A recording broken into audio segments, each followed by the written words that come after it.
and welcome to Module 13. Module 13, we are almost done. Where has the time gone? So it is time to review, as I always do, the content of this module. So I'm going to share my screen. And I just realized okay, sorry if you couldn't hear me. Welcome to Module 13. It's time to review Module 13 as we always do. I apologize if you couldn't hear me. I realized I have my volume down, so I don't know if that impacts your ability to hear me. So Module 13, we are almost done. So let me actually stop sharing. We are talking in Module 13 and Module 14 about guiding behavior with young children. And why are we spending 2 modules on that?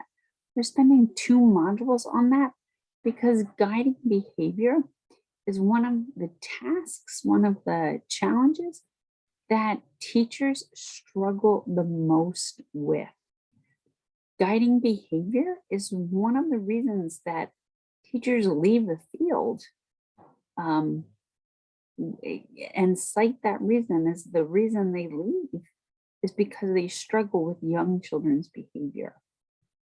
So we're spending 2 modules on guiding behavior to equip you with the skills and the resources you need to support young children in classrooms you will work in. So again, we're continuing our final project and focusing on strategies. So a lot of these readings offer strategies. Let me share my screen again.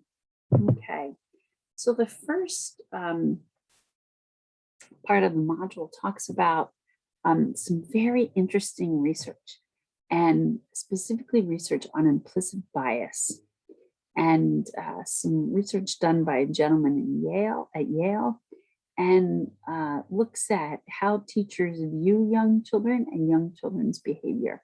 So I hope you find that research as interesting as I do. It's pretty fascinating. And then we go into some talk about preschool expulsion. And children are expelled from preschool at higher rates than they are from elementary, middle, and high school. And by expelled, we mean asked to leave and not come back. And that is pretty scary when you have 2, 3, 4, and 5-year-old children who are labeled as behavior problems and told not to come back to school because of their behavior, which means teachers are struggling to work with young children, which is why we're spending 2 modules on guiding behavior. So looking at preschool expulsion rates, who's getting expelled and why, and again, looking at how schools are guiding behavior. Notice I use the word guiding behavior and not discipline. Discipline tends to be associated with the word punishment, and oftentimes punishment isn't helpful in guiding children's behavior. So I intentionally use guiding behavior because with young children, we're teaching them what's appropriate behavior. And oftentimes punishment isn't necessarily the way, or discipline, which tends to be associated with harsh measures. It isn't the way to teach young children, and isn't how we teach young children what we expect, what's appropriate, what's socially acceptable in regards to their behavior. So I specifically use the term guiding behavior. Then I have some readings, and those readings are very rich with strategies, again, for your Learning Strategies project. This is specifically strategies for children who are culturally and linguistically diverse. It's a great article. And when we come down here, we start seeing, let me just come back. What can we do? And we go into It talks about cultural competence behavior interventions, reduce chaotic environments. That's one strategy. How to do it, provide orderly classrooms. That's another strategy. Teach social skills, another strategy. Raise expectations, another strategy. So again, several strategies in this article. We have the Coleman article, preventing challenging behaviors in preschool. And we have strategies here, teaching behavioral expectations, looking at transitions. And then here is some help with transitions, positive reinforcement. And then it talks specifically about what types of positive reinforcement there are. So positive reinforcement can be a strategy, but also you're using positive reinforcement can be a strategy, but also using verbal positive reinforcement, using gestural positive reinforcement, using social positive reinforcement, using tangible positive reinforcement. Those are all strategies.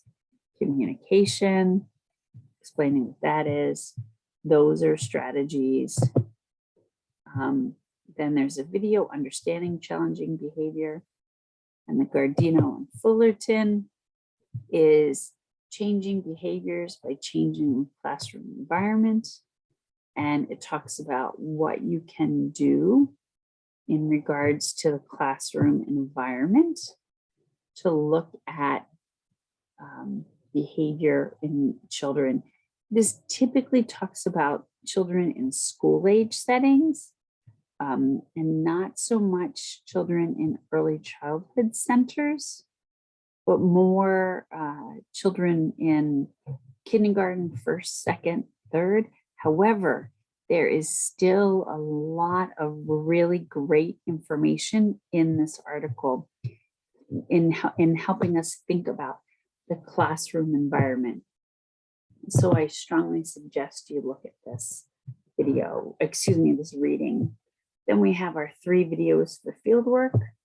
Remember, you want to write as much information as indicates to me that you watched the video, and I know that you've spent time watching the entire video. If you're writing a sentence or two, I'm not getting the message that you watched the video. So you want to include details in your discussion board that lets me know you watched the video. And again, in this thread, you are being asked to apply and identify what strategies from the readings and videos you observed the teachers use and how. We have our self-reflection journal, and then materials for a learning strategies project. So if you haven't hit 25 strategies yet, you should be getting close. But I have included the course readings in APA format, as well as the learning strategies examples chart here so that you have them. And I'm also going to include the responses from the module 11 mid-semester survey. So sorry, brain is taking a little bit of a time to work today. So I will include those responses here so that people can see what people wrote as far as how things are working, how things could be improved, and what is supporting learning in ECE 410. So I look forward to your insights. I look forward to your learning strategies project. I hope that this module will help prevent you from struggling with challenging behavior and children's behavior when you're in the field, when you're working with young children. We will talk about that in this module, and we will also talk about it in module 14, which is our last module. We will also, just so you know, start scheduling appointments to meet with me to talk about your final grade for ECE 410. So revisiting your goals and start thinking about wrapping up ECE 410. So, wow, we're at that point. I can't believe it. As always, I'm here to support your success. If anything is preventing you from demonstrating your abilities or participating in ECE 410, please reach out. We will find a way to facilitate your success. I hope you have a great day. Be well.